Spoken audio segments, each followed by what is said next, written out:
They say the best IT consultants are invisible until something breaks. Well, my marriage just crashed harder than a Windows 95 system, and suddenly everyone can see me. My name is Dave Harris, and 3 weeks ago I thought I had it all figured out. Suburban brownstone in Boston, decent consulting business fixing other people's computer problems, a 15-year-old son who actually talks to me, and a wife who runs her own PR firm. Vanessa Harris, the woman who could spin a sewage leak into a community water feature opportunity. "Dave, can you grab my charger?" Vanessa called from the kitchen, her phone perpetually attached to her ear like some kind of technological parasite. "I'm on with Riley about the Morrison account." Riley, one of Vanessa's circle of enablers who treated Instagram like a competitive sport. I'd watched these women turn a simple dinner party into a 3-hour social media production, complete with staged, candid shots and captions that would make Shakespeare weep. I handed Vanessa the charger, noting how she turned away when I got close. Not unusual lately. Everything was work emergencies, girls' nights, or mysterious client meetings that ran until midnight. "Thanks, babe," she said without looking up, already back to her conversation. "No, Riley, I told you the lighting in that restaurant is terrible for photos. We should try that new place downtown." My son Ethan wandered into the kitchen, headphones around his neck, gaming controller in hand. At 15, he'd inherited my skeptical nature and his mother's sharp observation skills. Dangerous combination. "Mom's going out again?" he asked, grabbing a soda from the fridge. "Apparently, work stuff." I watched Vanessa gesture dramatically while talking, her wedding ring catching the light. Still wore it, which should have been reassuring. Should have been. "She's been working a lot lately," Ethan said, and something in his tone made me look at him more carefully. Kids notice everything adults think they're hiding. That evening, Vanessa emerged from our bedroom wearing a dress I'd never seen before. Black, expensive looking, definitely not her usual client meeting attire. "Don't wait up," she said, kissing my cheek with the enthusiasm of someone checking off a grocery list item. "This could run late. You know how these networking events go." I knew how they used to go. Vanessa would come home complaining about boring conversations and bad wine. Now she came home energized, practically glowing, with stories that seemed rehearsed. Before we dive deeper into this story, I have one small request. Please subscribe, drop a like, comment, and hit that hype button to boost this channel so more people can discover these incredible Reddit stories. After she left, I found myself doing something I'd never done before, checking her social media. Vanessa's Instagram was a carefully curated showcase of professional success and family happiness. Recent posts showed her at various restaurants and events, always with the same group of friends, always looking radiant. But it was the comments that caught my attention, particularly the ones from someone named Nate Cormack. Not just likes, but detailed responses to her posts, inside jokes, references to conversations I wasn't part of. I clicked on his profile. 30-something, attractive in that gym membership and expensive haircut way, posed in front of luxury cars and high-end restaurants. His bio listed him as a marketing consultant, one of Vanessa's clients, maybe. The front door opened around midnight. I pretended to be asleep as Vanessa slipped into bed, smelling like expensive cologne that definitely wasn't mine. The next morning brought our usual routine. Vanessa rushed around getting ready, phone calls and text messages creating a constant soundtrack of professional urgency. "I might be late again tonight," she announced, applying lipstick with the precision of a surgeon. "Big presentation tomorrow. Nate wants to go over everything one more time." There it was, Nate, said so casually, like she'd mentioned him 100 times before, instead of never. "New client?" I asked, keeping my voice neutral. "I've mentioned him before. Marketing consultant. Really driven, very detail-oriented." She was looking in the mirror while she talked, not at me. "We're working on this huge campaign for his company." After she left, I did what any IT consultant would do when faced with incomplete information. I started gathering data. Nate Cormack wasn't just a marketing consultant. He owned a boutique firm that specialized in luxury brands, drove a BMW that cost more than most people's houses, and, according to his very public social media presence, had been single for exactly 6 months. His recent post showed him at the same restaurants Vanessa had been posting about. Same timestamps, same angles, sometimes even the same table visible in the background of their respective photos. I was staring at my laptop screen, connecting dots I really didn't want to connect, when my phone buzzed with a text from Vanessa. "Working late again. Don't wait up. Love you." The message felt like a form letter. Professional, efficient, completely devoid of actual emotion. That weekend, Vanessa announced she was hosting a barbecue for her friends, Riley, Maura, and a few others from her professional circle. the kind of gathering where everyone spent more time photographing their food than eating it. I manned the grill, invisible in the way middle-aged husbands become at social gatherings, while the women clustered around the patio table with their phones and wine glasses.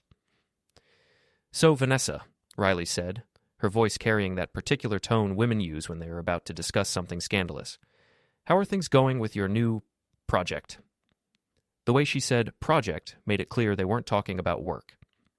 "Really well," Vanessa replied, glancing toward me at the grill. "Very stimulating. Lots of late nights, but the results are worth it." Mora, a petite blonde who worked in real estate and had been divorced twice, leaned in conspiratorially.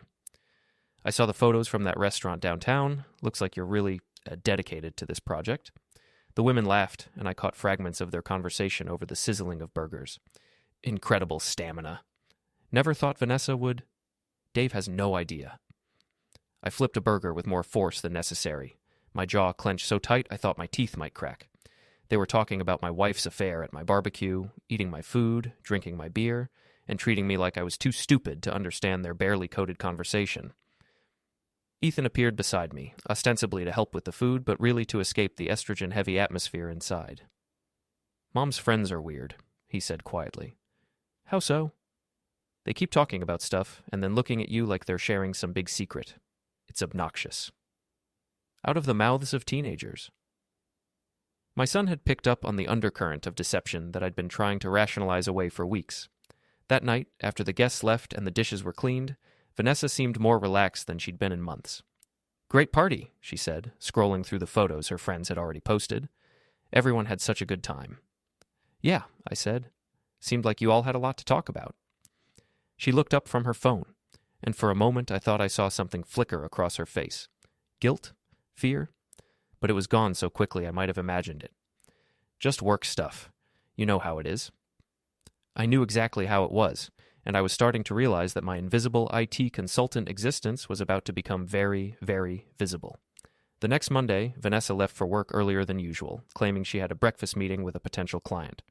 I waited until her car disappeared around the corner, then did something that 3 months ago would have been unthinkable. I checked her location on our shared family app. She wasn't at any restaurant. She was at an address I didn't recognize in an upscale part of town. I plugged the address into Google Maps and felt my stomach drop. Luxury apartment complex. The kind of place where marketing consultants with expensive cars might live. My phone buzzed with a text from Vanessa. "Breakfast running long. Might be late for my first appointment." I stared at the message, then at the location dot that hadn't moved in 45 minutes.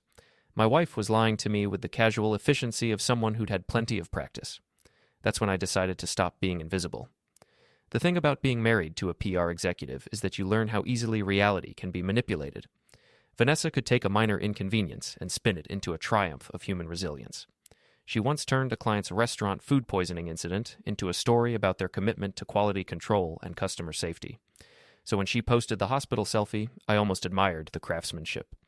The photo showed Vanessa in a hospital bed, looking pale and vulnerable, with perfect lighting that suggested careful staging rather than medical emergency. The caption was a masterpiece of manipulation. "Sometimes life throws you curveballs. Grateful for the amazing staff at Boston General and the friends who drop everything to be there when it matters. Not everyone understands that actions speak louder than words. Blessed, Zerk real friends, youthful priorities." Within an hour, the post had dozens of comments. Riley led the charge. "You deserve so much better, honey. Some people just don't know how to show up when it counts." Mora chimed in. "True colors always show in a crisis. Love you, girl." The implication was crystal clear. I had abandoned my wife in her hour of need. The comments section became a support group for wronged women, with Vanessa's friends painting me as the selfish husband who couldn't be bothered to comfort his suffering spouse. The irony was exquisite. I had been at the hospital. I'd driven her there when she complained of stomach pains that morning, waited in the lobby while she was examined, and went to the pharmacy to fill her prescription for antacids when the doctor diagnosed her with mild indigestion brought on by stress. What I hadn't done was stay for her impromptu photo shoot. I'd watched through the lobby window as Vanessa positioned herself in the hospital bed, adjusting the lighting, taking multiple shots until she got the perfect angle of vulnerability. When a tall, well-dressed man entered her room carrying coffee and flowers, I decided I'd seen enough. That man, I was now certain, had been Nate Cormack. But here's the thing about being an IT consultant. You develop a healthy respect for documentation and evidence. While Vanessa was busy crafting her narrative of abandonment, I was having a very different conversation with the hospital's IT director. "Dave, good to see you," Tom Martinez had said when I'd run into him near the elevator. Tom and I had worked together on a network upgrade for the hospital's patient management system 2 years ago. "What brings you here?" "Wife's having some tests done. Nothing serious, thankfully." I gestured toward the elevator. "Hey, remember when we upgraded the security camera system? That's still running smoothly?" "Like a dream. Best investment we ever made. Crystal clear footage, automatic cloud backup, the works." We'd chatted for a few more minutes about technical specifications and system reliability. Just two IT professionals discussing the tools of our trade. Nothing suspicious about that. 3 days later, I made another visit to the hospital. This time to deliver some documentation Tom had requested for their quarterly security review. Completely routine, totally legitimate. "The footage from last Tuesday?" Tom had said when I'd casually mentioned reviewing the system logs. "Sure, no problem. Want to make sure everything recorded properly during that shift change issue we had." The security footage was everything I'd hoped it would be. High definition, perfectly time-stamped, showing the exact sequence of events that contradicted Vanessa's carefully constructed narrative. There was Vanessa chatting and laughing with nurses while I was at the pharmacy. There was Nate arriving with his coffee and flowers, greeted not like a concerned friend, but like a romantic interest. There was Vanessa directing her own photo shoot, with Nate helping adjust the lighting and suggesting poses. The footage showed a woman staging a medical emergency for social media sympathy, not a suffering patient abandoned by her heartless husband. I saved the relevant clips to a secure folder and began planning my response. The beauty of social media is how quickly narratives can shift. Vanessa's post had been shared and commented on by dozens of people, creating a web of public opinion that painted me as the villain. But public opinion, like any other system, could be hacked with the right approach. I started small. A private message to Mike, my closest friend and someone who knew both Vanessa and me well enough to spot inconsistencies. "Hey, saw Vanessa's post about the hospital. Crazy situation. Check out the security footage Tom showed me. Thought you might find it interesting given all the drama." Mike's response was immediate. "Holy crap, Dave. This is not what she made it sound like. Are you okay with me sharing this with Janet?" Janet was Mike's wife, who moved in the same social circles as Vanessa's friends. Within hours, the footage had spread through a network of people who'd seen Vanessa's original post and were now seeing a very different version of events. The comments on Vanessa's Instagram began to shift. "Wait, is this the same day someone posted that video of you laughing with some guy at the hospital? Girl, I think you might want to check what's going around. This doesn't look good. Vanessa, honey, call me. We need to talk." I watched the narrative collapse in real time. Vanessa's carefully constructed victim story crumbled as people shared the security footage, tagged her friends, and asked increasingly pointed questions about what had really happened that day. By evening, Vanessa's phone was ringing constantly. She'd gone from sympathetic victim to social media fraud in less than 12 hours, and the court of public opinion was not feeling merciful. "Dave," she said, cornering me in the kitchen while Ethan was upstairs doing homework. "Did you have something to do with this video going around?"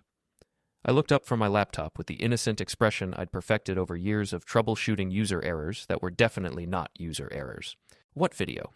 Don't play dumb? The hospital security footage? People are saying I staged the whole thing? Did you?" The question hung in the air between us. Vanessa's face cycled through several expressions: anger, guilt, calculation, before settling on defensive indignation. I was genuinely upset. Just because I took a photo doesn't mean I was faking anything. "With Nate's help?" Her face went pale. "How do you know about Nate?" Same way everyone else knows about Nate now. Amazing what people notice when they start paying attention. That night, Vanessa's phone rang until she finally turned it off. Her Instagram post had been shared hundreds of times, but not in the way she'd intended. The comments section had become a cautionary tale about social media manipulation and the dangers of staging personal crises for sympathy. But the real fallout was just beginning. The next morning, Vanessa's phone showed 17 missed calls and 43 text messages. Most were from friends and family who'd seen the footage and wanted explanations. But one was from her boss at the PR firm. "Vanessa, we need to talk. My office, 9 a.m. This hospital situation has come to our attention, and we have concerns about how it reflects on the company." I watched Vanessa's face as she listened to the voicemail, saw the exact moment she realized that her professional reputation was now tied to her personal drama. "This is a disaster," she muttered, scrolling through the increasingly hostile comments on her social media accounts. "Maybe," I said, pouring myself coffee with steady hands. "Or maybe it's just consequences." She looked at me with an expression I'd never seen before, like she was seeing me clearly for the first time in months. "You did this. You planned this whole thing." I met her gaze steadily. "I documented what happened. What people do with that information is up to them." "You're destroying my reputation." "I'm not destroying anything. I'm just making sure the truth gets the same audience as the lies." Vanessa stared at me for a long moment, and I could practically see her PR training kicking in, looking for angles and strategies to control the narrative. But some stories are too true to spin, and some audiences are too smart to fool twice. Her phone buzzed with another call. This time, it was her mother. "Vanessa Marie Harris, what in heaven's name is going on? Mrs. Patterson just called me about some video of you at a hospital with some man who is definitely not your husband." I couldn't hear the rest of the conversation, but I could see Vanessa's face growing paler with each passing second. Her mother, Gloria, was old Boston money, with old Boston opinions about propriety and family reputation. This was not going to go well. As Vanessa retreated to her office for damage control calls, I allowed myself a small smile. The invisible IT consultant was becoming very visible indeed, and the show was just getting started. The thing about working in IT is that you understand how systems fail. Usually it's not one catastrophic event, but a cascade of small problems that compound until the whole network crashes. Vanessa's life was experiencing what we call a cascading failure, and I was just getting started. Her meeting with her boss, Patricia Kellerman, did not go well. "They put me on administrative leave," Vanessa announced when she came home that afternoon, her usual professional composure replaced by barely controlled panic. "Pending an investigation into whether my personal conduct reflects poorly on the company's values." She slumped into a kitchen chair, looking genuinely defeated for the first time since this whole situation began. "Patricia said 3 clients called this morning asking about the hospital incident and whether it represented the kind of integrity they could expect from our firm." I continued chopping vegetables for dinner, keeping my expression neutral. "That's rough." "Rough? Dave, this could ruin my career. Everything I've built, everything I've worked for." "Maybe you should have thought about that before staging a medical emergency for Instagram likes." "I wasn't staging anything." The protest came out reflexively, but we both knew it was hollow. The security footage had made her intentions crystal clear to anyone with eyes. Ethan walked into the kitchen, took one look at his mother's distressed face and his father's careful neutrality, and made the wise decision to grab a snack and retreat upstairs. Smart kid. My phone buzzed with a text message. Vanessa glanced at it automatically, a habit from months of monitoring each other's communications with growing suspicion. The message was from a number she didn't recognize. "Hi, this is Megan Cormack. I think we should talk?" Vanessa's face went white. "Who is Megan Cormack?" I looked at the message with what I hoped appeared to be genuine confusion. No idea. Probably spam. But I knew exactly who Megan Cormack was. 3 days of careful research had revealed that Nate Cormack was married to a pediatric nurse named Megan, who worked at Children's Hospital and had no social media presence beyond a professional LinkedIn profile. Their wedding photos from 2 years ago showed a happy couple who looked genuinely in love. I wondered if Megan still felt that way. That evening, while Vanessa was on the phone with her lawyer discussing the potential ramifications of her work situation, I took a quiet moment to respond to Megan's text. "This is Dave Harris. I think we might have some mutual concerns." Her response came almost immediately. "Can we meet? Tomorrow, 2 p.m., Starbucks on Newbury Street?" The next afternoon, I found myself sitting across from Megan Cormack in a cozy corner of Starbucks, the kind of place that smelled of freshly brewed coffee and the soft hum of afternoon chatter. Megan looked tired, deeply tired, in the way that comes from weeks of suspicion and sleepless nights. Petite, with dark hair pulled back into a practical ponytail, and dressed in scrubs that suggested she'd come straight from work. She was the picture of a woman who had been fighting battles behind the scenes, all while trying to maintain some semblance of normalcy. "Thank you for meeting me," she said, wrapping her hands around her coffee cup like she needed the warmth. Her eyes were sharp, but there was a hint of vulnerability in the way she held herself, as if the weight of what she was about to say had already started to take its toll. "I wasn't sure you'd respond." "How did you get my number?" I asked, my curiosity piqued. "Hospital directory," she said. "I asked around until I found someone who knew you from the IT upgrade project. Took some convincing, but nurses are good at getting information when we need it." I couldn't help but admire her resourcefulness. "What can I do for you?" Megan took a deep breath, clearly steeling herself for what was to come. "I think our spouses are having an affair." The words hung between us, simple yet devastating, as though they had just punched a hole through the fragile veil of civility that had existed until now. Here was another person whose life was being quietly dismantled by the same two people, the two people who seemed to be able to pull the strings of everyone's world without ever being questioned. "What makes you think that?" I asked, though I already knew the answer. I had my suspicions, but hearing it from someone else made it real. Megan didn't hesitate. She pulled out her phone and began swiping through photos and documents, her fingers moving quickly. "I've been tracking this for 3 weeks," she said, her voice steady but with an undercurrent of frustration. "Ever since I found a receipt for dinner for two at a restaurant Nate claimed he'd never been to. When I started looking closer, the pattern became pretty obvious." She handed me her phone. I looked at the images, credit card statements showing charges at restaurants and hotels that matched up with dates and locations she had tracked.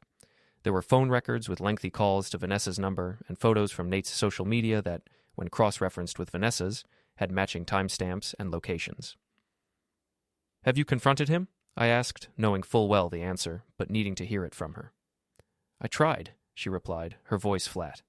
"He said Vanessa was just a client, that they were working on some big campaign that required a lot of collaboration." She laughed bitterly, the sound cutting through the quiet between us. "Collaboration. That's what he called it." I nodded, thinking about the same explanations Vanessa had given me. The late nights, the mysterious meetings, the work that supposedly kept her away. The exact same rehearsed lines, the ones I had heard so many times that they no longer held any weight, the lies they told to keep everything in place, to maintain their image while everything around us crumbled. Megan looked at me, her eyes searching for something. "I don't know what to do, Dave. I don't know how to get through to him, and I don't even know if I should confront him again or if it'll just make things worse." I felt the weight of her question. It mirrored my own feelings, the sense of being trapped in a situation where nothing was as it seemed, where every conversation was a potential minefield, and where the truth seemed like the one thing I could never grasp. "I get it," I said finally. "I've been living in the same lie for years. It's a lot to process, but you're not alone in this." Megan gave me a small, grateful nod. "I don't know if it's just a temporary thing or if this is something bigger, but I need to know the truth, and I need to know how to protect myself and my daughter, if it comes to that." "I understand," I said quietly.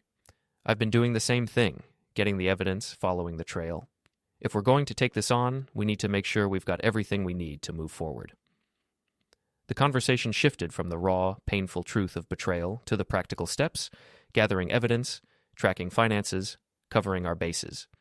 We discussed what we could do next, how we could protect ourselves, and how to make sure that when the truth finally came out, we wouldn't be left with nothing.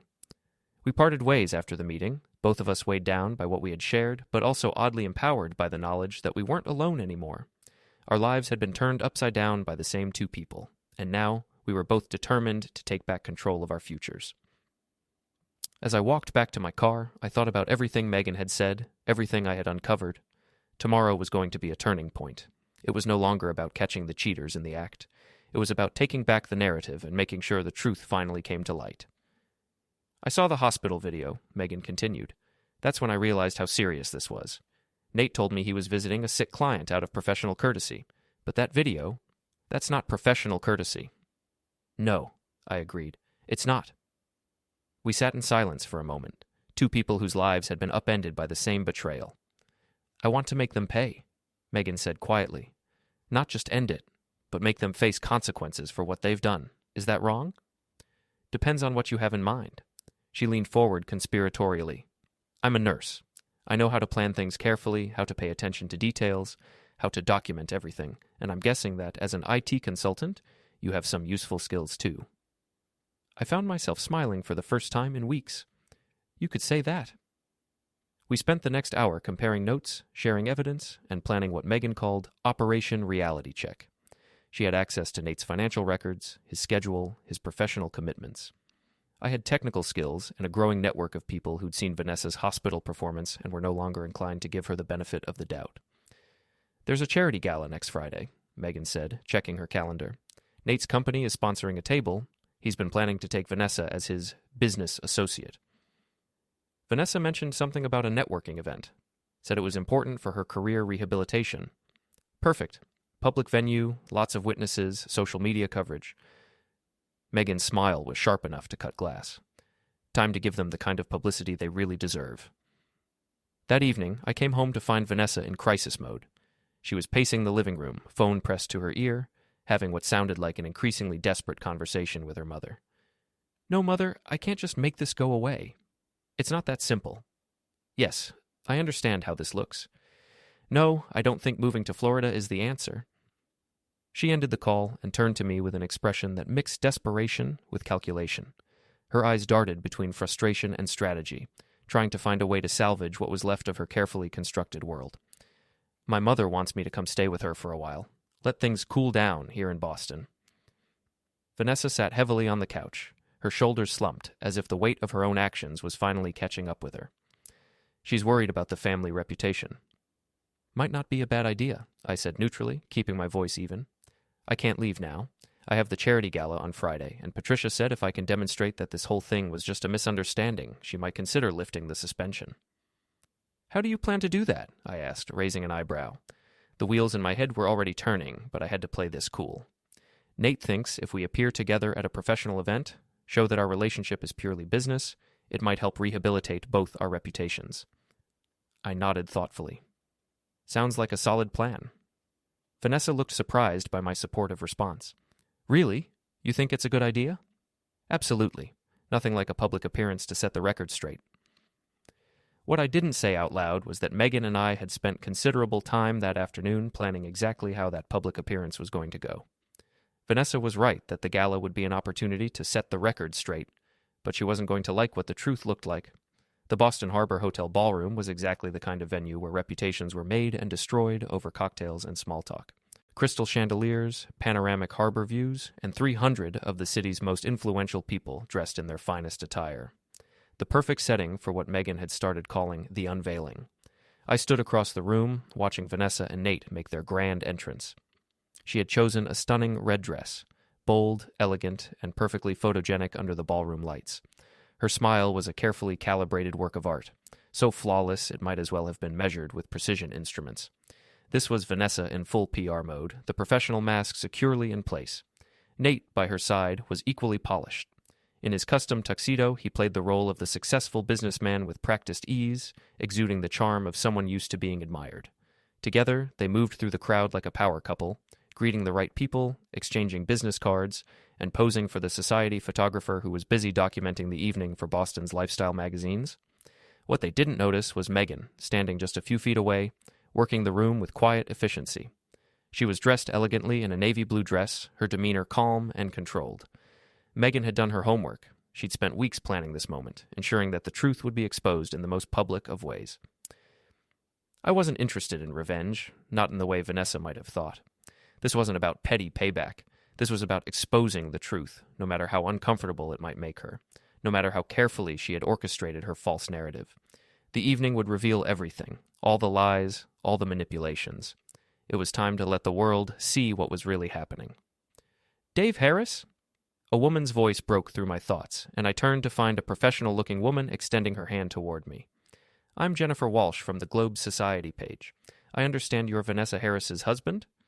"That's right," I said, shaking her hand with a smile that felt more genuine than it should have in that moment. Jennifer's eyes gleamed with the curiosity of a reporter who had heard rumors but hadn't yet connected the dots. "It's such a pleasure to meet you. I hope you're enjoying the event." "Absolutely," I replied, keeping the conversation light. "It's a beautiful setting." Jennifer tilted her head slightly, her smile turning knowing. "I imagine it must be a bit strange for you, though, seeing Vanessa and Nate together like this. A bit public, don't you think?" The question hung in the air, but I didn't flinch. I simply met her gaze, letting the words sink in. "Strange, yes, but not unexpected." She smiled, taking the bait. "You don't seem upset. In fact, you seem remarkably composed." "Well," I said, "sometimes the truth has a way of setting you free. The only thing left to do is watch how things play out." Megan's presence in the room was like a calm before a storm, and I could feel the subtle shift as she took her position, ready for the moment she knew would come. The ball was rolling, and soon the truth would be impossible to ignore. Vanessa and Nate hadn't yet realized it, but their carefully constructed narrative was about to come crashing down. Tonight wasn't just another gala. It was the moment everything changed. I was hoping to get a quote about her recovery from that recent health scare. Such an inspiring story of resilience. I glanced across the room where Vanessa was laughing at something Nate had whispered in her ear, their body language suggesting a relationship that went well beyond professional collaboration. I think you might want to talk to her directly about that, I said. She's much better at telling stories than I am. Jennifer followed my gaze, her reporter's instincts clearly picking up on the undercurrents in my response. Of course. Though I have to say, that security footage that's been circulating certainly adds an interesting dimension to the story. Doesn't it, though? 20 minutes later, the first phase of our plan went into motion. Megan approached Nate at the bar, where he was ordering drinks for himself and Vanessa. "Excuse me," she said, her voice carrying just enough to be heard by the people around them. "Aren't you Nate Cormack?" Nate turned, and I watched his face cycle through confusion, recognition, and barely concealed panic in the space of 3 seconds. "Megan, what are you doing here?" "I work at Children's Hospital. We're one of the beneficiaries tonight."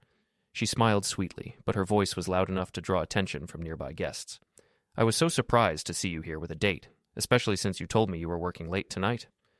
The conversations around them began to quiet as people sensed drama developing. "This is Vanessa Harris," Nate said, his voice tight with tension. "She's a client. This is a business function." "Oh, how nice." Megan's voice carried perfectly across the suddenly quiet section of the ballroom. "Vanessa, I'm Megan Cormack, Nate's wife." I watched Vanessa's face transform as she realized the woman in front of her wasn't just another networking opportunity. This was the wife she'd been helping her lover deceive for months. "Wife?"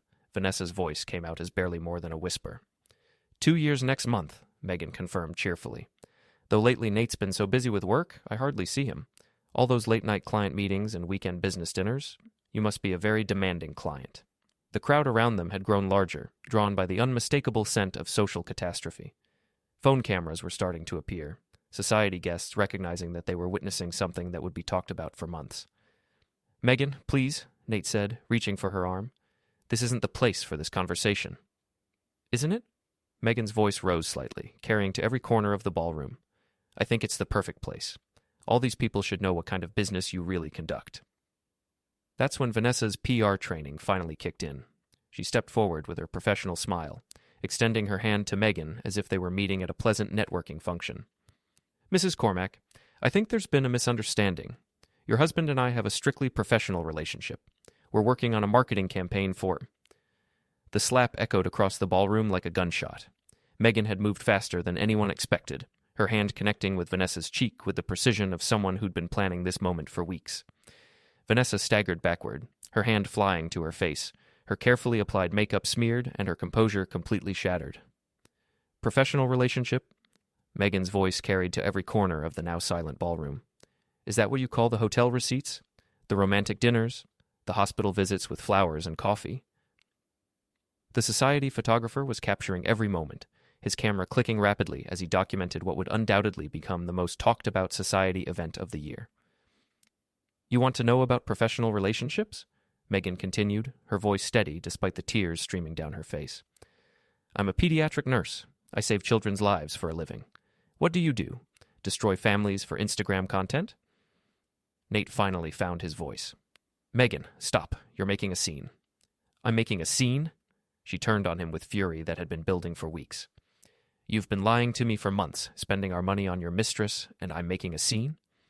The crowd pressed closer, phones recording every word, every expression, every moment of the public destruction of 2 reputations that had taken years to build. That's when I made my move. I approached the group with a glass of red wine in my hand, weaving slightly as if I'd had a few drinks. Just a concerned husband checking on his wife after hearing raised voices. "Everything okay over here?" I asked, placing what appeared to be a steadying hand on Nate's shoulder. The accidental collision was perfectly timed. The wine glass slipped from my hand, its contents splashing across Nate's pristine white tuxedo shirt and expensive jacket. The red liquid spread like a stain across his chest, impossible to ignore or clean. "Oh no," I said, grabbing napkins from a nearby table and making a show of trying to help clean up the mess. "I'm so sorry. These things happen when you're not paying attention to your surroundings." Nate stood frozen, wine dripping from his ruined tuxedo, his face a mask of humiliation and rage. Around us, the society crowd was eating up every moment of the spectacle, their phones capturing images that would be shared across social media within minutes. "Dave," Vanessa said, her voice shaking with a mixture of anger and desperation. "What are you doing here?" "Supporting local charities," I replied cheerfully. "Same as you, apparently, though your version of charity work seems a bit more hands-on than mine."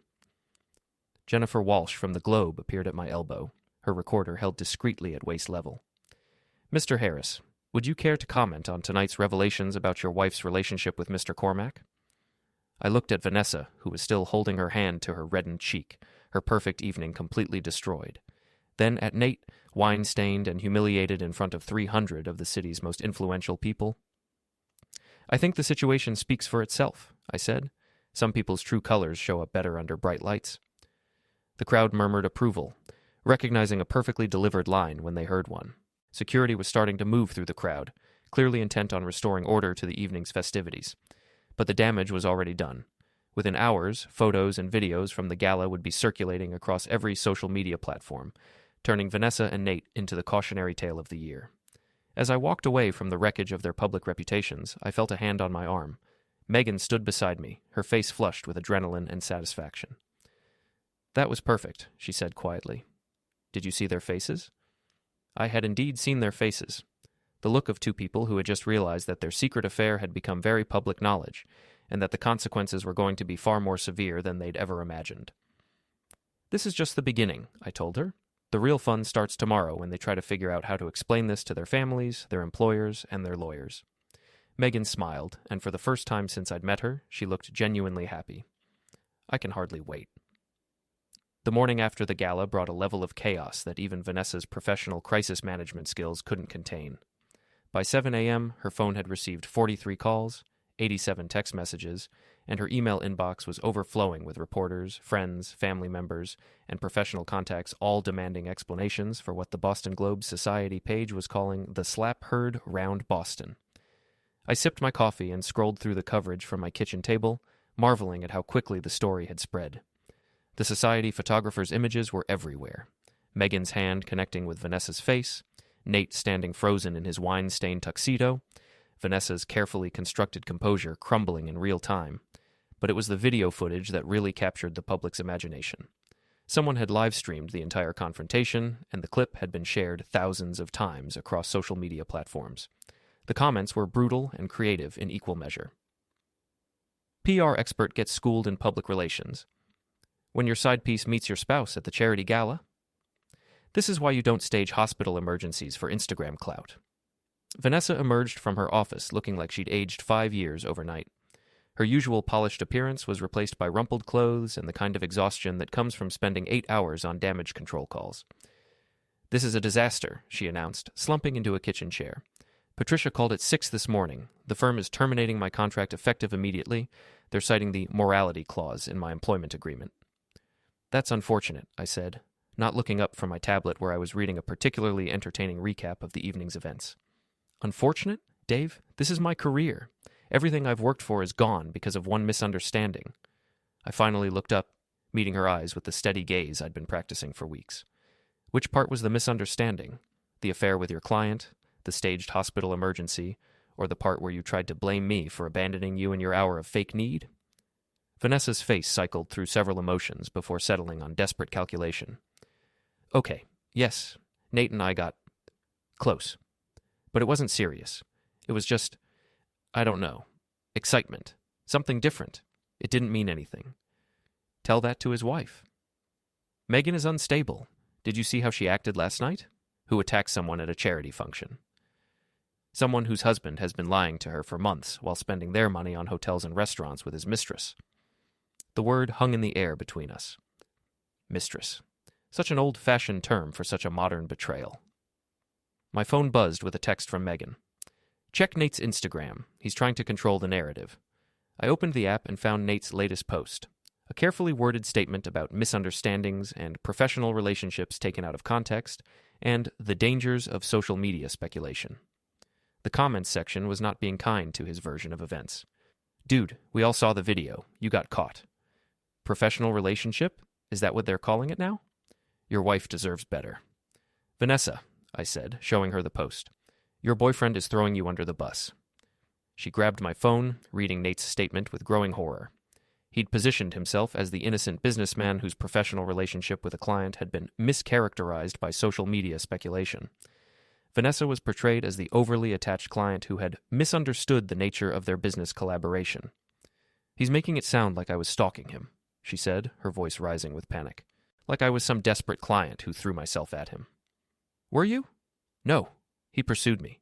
He was the one sending flowers, suggesting dinner meetings, booking hotel rooms for our strategy sessions. I felt a moment of genuine curiosity about the mechanics of their deception. How long had this been going on? 3 months, maybe 4? She was scrolling through the comments on Nate's post, her face growing paler with each response. But it wasn't supposed to be serious. It was just fun. Exciting. Something that made me feel alive again. And what was I supposed to make you feel? The question caught her off guard. For a moment, her PR mask slipped completely, and I saw something that might have been genuine regret. Safe, she said quietly. Comfortable, predictable. Ah, the kiss of matrimonial destruction? Before she could respond, her phone rang. The caller ID showed her mother's number. I can't, Vanessa said, staring at the phone like it might explode. I cannot deal with my mother right now. The phone stopped ringing, then immediately started again. She's not going to stop calling, I observed. She's probably seen the Globe article, and the videos, and the photos.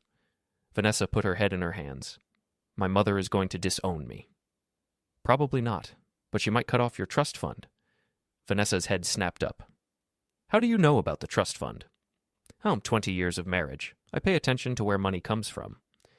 The trust fund was Vanessa's dirty little secret. Despite her successful career and professional independence, a significant portion of our lifestyle was subsidized by quarterly payments from her grandmother's estate. Money that came with strings attached, including behavioral expectations that definitely didn't include public adultery scandals. Her phone buzzed with a text from her mother. Come to the house immediately. We need to discuss your situation. I have to go, Vanessa said, grabbing her keys with shaking hands. Maybe I can explain. Make her understand that this isn't as bad as it looks. Good luck with that. After she left, I allowed myself a moment of satisfaction. The gala had exceeded even my most optimistic expectations. Not only had Vanessa and Nate been publicly exposed, but the aftermath was creating additional layers of consequences that would ripple through their lives for months. My phone rang. Megan's number. Have you seen the news coverage? She asked without preamble. Reading it now. Channel 7 called it Charity Gala Chaos. Nate came home at 3 a.m, completely wasted. Spent 2 hours crying about how his reputation is ruined and his business is going to suffer. Her voice carried a note of grim satisfaction. Then he had the nerve to ask if I would consider couples counseling. What did you tell him? I told him I'd already retained a divorce attorney and that he should probably find somewhere else to stay while we work out the details. How's he handling that news? About as well as you'd expect. He's currently at his office, probably trying to figure out how to spin this into a career opportunity. I heard a car pulling into my driveway. Through the window, I could see Vanessa returning from her mother's house much sooner than expected, and her body language suggested the conversation had not gone well. I have to go, I told Megan. Looks like the other shoe is about to drop. Vanessa came through the front door looking like she'd been hit by a truck. Her face was blotchy from crying, and her usual confidence had been replaced by the kind of defeated posture that comes from having your worst fears confirmed. She cut me off, Vanessa announced without preamble. The trust fund, the credit cards, everything. She said I've brought intolerable shame to the family name and that she won't be party to funding my moral degradation. I tried to look sympathetic. That's harsh. Harsh? Dave, that money pays for half our mortgage. It covers Ethan's private school tuition. It's how we afford this lifestyle. She gestured around our well-appointed kitchen like she was seeing it for the first time. Without that income, we're going to have to make some serious changes. We? The pronoun hung in the air between us, loaded with implications that we both understood, but neither had yet spoken aloud. I know things have been difficult between us lately, Vanessa said, her PR training helping her choose her words carefully. But we're still married. We're still a family. We can work through this. I looked at my wife of 20 years, this woman who had spent months lying to me, humiliating me, and planning a future that didn't include me, and felt something that might have been pity. Vanessa, I said gently, I think we're past the point of working through this. The words hit her like a physical blow. She sank into a kitchen chair, the last of her composure finally cracking completely. Please, she whispered. I know I messed up. I know I hurt you. But I can't lose everything. I can't lose you and Ethan and our life together. You should have thought about that before you decided our marriage was boring. That evening, as Vanessa made increasingly desperate phone calls to friends who were no longer taking her calls and professional contacts, who had suddenly become unavailable, I received a text message that made me smile. It was from Jennifer Walsh at the Globe. Mr. Harris, I'm working on a follow-up piece about the social media aspects of this story. Would you be available for an interview about how the hospital video came to light? I typed back, I'd be happy to discuss the importance of documentation and truth in the digital age. The invisible IT consultant was about to become very visible indeed, and the best part was just beginning. 3 weeks after the gala, Vanessa's life had achieved what could only be described as complete systemic failure. Her career was gone, her reputation was in ruins, her mother had disowned her, and her lover had publicly thrown her under the bus to save his own skin. But she still had one card left to play, and I knew it was only a matter of time before she decided to use it. The card was Ethan. I was working in my home office when I heard raised voices from the living room. Through the thin walls of our brownstone, I could make out Vanessa's increasingly desperate tone and Ethan's stubborn teenage resistance. You have to understand, Vanessa was saying. Your father has been planning this whole thing. He's been manipulating situations to make me look bad. Mom, I saw the hospital video. I was there when you were staging those photos. That's not what happened. The video doesn't show the whole story. It shows enough. I smiled despite myself. My son had inherited his mother's sharp intelligence and his father's skeptical nature. He wasn't going to be easily manipulated, even by a professional, but Vanessa was desperate, and desperate people make poor decisions. Ethan, I need you to tell people that your father has been acting strangely lately, that he's been obsessive, controlling, maybe even threatening. There was a long pause, and I could picture my son's face as he processed what his mother was asking him to do. You want me to lie about Dad? I want you to help me save our family. By lying about Dad? By telling people what they need to hear to understand that this situation is more complicated than it appears. I had heard enough. I walked into the living room to find Vanessa sitting on the edge of the couch, leaning toward Ethan with the intensity of someone making a sales pitch. Ethan was backed into the corner of the sofa, his phone clutched in his hand like a shield. Hey, I said casually. What's going on? Vanessa straightened, her expression shifting to the carefully neutral mask she'd been wearing around me for weeks. Just talking to Ethan about the situation. What situation? The divorce, Ethan said bluntly. Mom wants me to lie about you to help her case. Vanessa's face flushed red. That's not what I said. That's exactly what you said. Ethan held up his phone, and I recorded it. The silence that followed was deafening. Vanessa stared at her son with a mixture of shock and betrayal, while I felt a surge of pride at his quick thinking. You recorded our conversation? Vanessa's voice was barely above a whisper. You taught me to document everything important, Ethan replied. Said it was good life advice. I looked at my son with new respect. Not only had he refused to be manipulated, but he'd had the presence of mind to gather evidence of the attempt. The apple definitely hadn't fallen far from the tree. Ethan, Vanessa said, her voice taking on a pleading tone. You can't seriously be taking your father's side in this. He's destroyed our family. He's ruined my career, my reputation, my relationship with my mother. You did that, Ethan replied with the brutal honesty that only teenagers can deliver. Dad just made sure people knew the truth. The truth? Vanessa's voice rose with desperation. The truth is that your father is a vindictive, manipulative man who couldn't handle the fact that his wife needed something more than his boring, predictable life. The truth, I said quietly, is that you had an affair, lied about it for months, staged a medical emergency for social media sympathy, and are now trying to manipulate our son into helping you rewrite history. Vanessa turned on me with fury that had been building for weeks. You planned this whole thing. The hospital video, the gala confrontation, all of it. You orchestrated my destruction. I documented your choices. There's a difference. You collaborated with that psychotic woman to humiliate me in front of 300 people. Megan isn't psychotic. She's a woman whose husband was lying to her, just like you were lying to me. So you decided to play God? To decide what consequences I should face? I considered the question seriously. No, I decided to stop being invisible while you destroyed our marriage. Everything else was just people reacting to the truth. Vanessa stared at me for a long moment, her eyes flicking between anger and calculation, as though she were still trying to find a way to control the narrative. The PR professional in her was scrambling, looking for angles, strategies, ways to spin this into something more palatable. But some stories are too true to spin.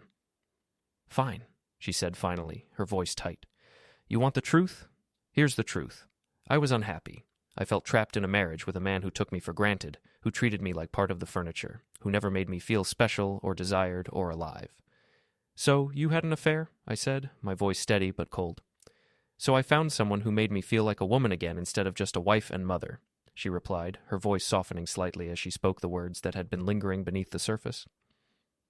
"And lied about it," I pressed. "And tried to protect our family from unnecessary pain," she said, her defenses still up. "By staging a medical emergency and blaming me for abandoning you?" I asked, the bitterness rising in my throat. "That was—" She faltered, the words running out as she realized how flimsy her justifications had become. "That was a mistake. A mistake that went viral and destroyed your credibility," I said matter-of-factly. "You made your choices, and now they're all coming back to you." "Because you made sure it did," she snapped, her voice rising in frustration. I nodded, accepting the truth of her accusation. "Yes, I did, because I was tired of being the only one in this marriage who cared about honesty." Ethan, who had been silently watching this exchange like a tennis match, his head moving back and forth between us, suddenly spoke up, his voice cutting through the tension. "Are you guys getting divorced?" he asked, his tone matter-of-fact, as if he'd been waiting for this moment. Vanessa and I looked at each other, and for a moment, I saw something in her eyes that I hadn't expected. Fear. Beneath all the anger, beneath the defensiveness, there was real fear. Fear of the collapse of everything she had built. And despite everything, despite how much she'd hurt me, I felt a flicker of sympathy for the woman I'd once loved. "Yes," I said, my voice steady. "We are." "Good," Ethan replied, his voice surprising me with its clarity. "This whole situation has been really uncomfortable."